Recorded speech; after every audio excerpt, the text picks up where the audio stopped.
नमस्कार और the deep dive में आपका स्वागत है। नमस्कार। आज हमारे सामने जो स्रोत हैं वो एक ऐसी कहानी बताते हैं जो किसी फिल्म की तरह लगती है। बिल्कुल, एक ऐसे इंसान की जो अपनी दुनिया में खुश था, राजनीति से बहुत दूर। हाँ, और फिर किस्मत उसे खींच कर ले आती है दुनिया के सबसे बड़े लोकतंत्र के मतलब शीर्ष पद पर। आज हम राजीव गांधी के जीवन को समझने की कोशिश कर रहे हैं।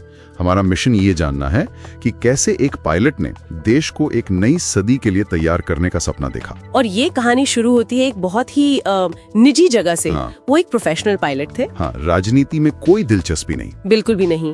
स्रोत ये साफ करते हैं कि उनका राजनीति में आना कोई सोची समझी योजना नहीं थी, बल्कि एक तरह की मजबूरी थी। जी बिल्कुल। उनके भाई संजय गांधी की मृत्यु वो एक बड़ा मोड़ था 1980 में। हाँ, लेकिन जो बात मुझे सच में हैरान करती है वो है इस बदलाव की रफ्तार।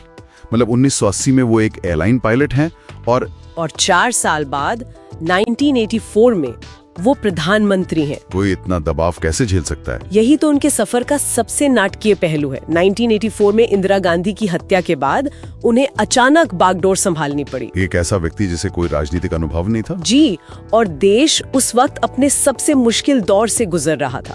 यहीं से उनकी असली परीक्षा शुरू हुई। तो जब वो सत्ता में आए तो उनसे उम्मीद क्या थी? एक अनुभवहीन व्यक्ति से। पर दिलचस्प बात यह है कि स्रोतों के मुताबिक उन्होंने उन चीजों पर ध्यान दिया जो परंपरागत राजनीति से बहुत अलग थी। टेक्नोलॉजी। हाँ, टेक्नोलॉजी और दूरसंचार। उस जमाने के लिए मतलब 80 के दशक के लिए ये बहुत नई सोच थी। बिल्कुल। और ये सिर्फ कुछ कंप्यूटर खरीदने की बात नहीं थी, एक पूरी मानसिकता बदलने की कोशिश थी। अच्छा। स्रोत बताते हैं कि वो मानते थे कि टेक्नोलॉजी ही उस समय के धीमे सरकारी तंत्र और लाइसेंस राज को तोड़ सकती है।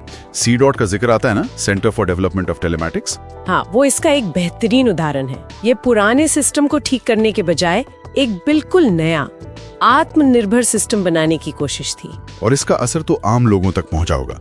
मुझे याद है एक स्रोत में उन पीले PCO बूथों का जिक्र था। वो PCO क्रांति क्या कमाल की चीज थी। सही बात है। अचानक फोन करना सिर्फ कुछ अमीर लोगों के लिए नहीं रह गया, उसने पूरे देश को एक तरह से जोड़ दिया। MTNL और VSNL की स्थापना भी तभी हुई। जी, उन्होंने उस IT और दूरसंचार क्रांति की नींव रखी जिसके फल हम आज तक देख रहे हैं। तो एक तरफ ये आधुनिक भारत का सपना था, दूसरी तरफ स्रोतों में उन्हें मिस्टर क्लीन भी कहा गया है। जी, शुरुआती दौर में उनकी ये छवि बहुत मजबूत थी। भ्रष्टाचार से लड़ने पर जोर। हाँ, उस समय की राजनीति को देखते हुए ये एक ताजी हवा के झोंके जैसा था। उन्होंने भ्रष्टाचार विरोधी कानून भी लाने की कोशिश की। हालांकि स्रोत ये भी बताते हैं कि उनका कार्यकाल चुनौतियों और विवादों से भरा रहा। हाँ, जाहिर है, इतनी तेजी से बदलाव लाना कभी आसान नहीं होता। तो जब हम इन सब चीजों को एक साथ देखते हैं, इसका मतलब क्या निकलता है?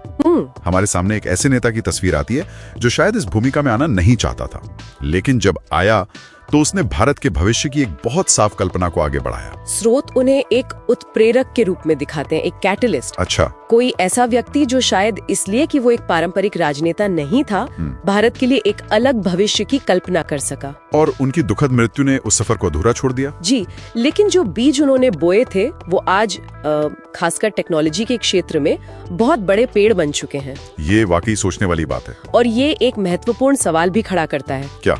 स्रोतों में उनके आधुनिकीकरण के टॉप डाउन अप्रोच पर जोर है। मतलब ऊपर से नीतियां बनाना, कंप्यूटर लाना, नए विभाग बनाना। हाँ, ठीक है। आज की दुनिया में इनोवेशन अक्सर बॉटम अप होता है, मतलब जमीनी स्तर से शुरू होता है।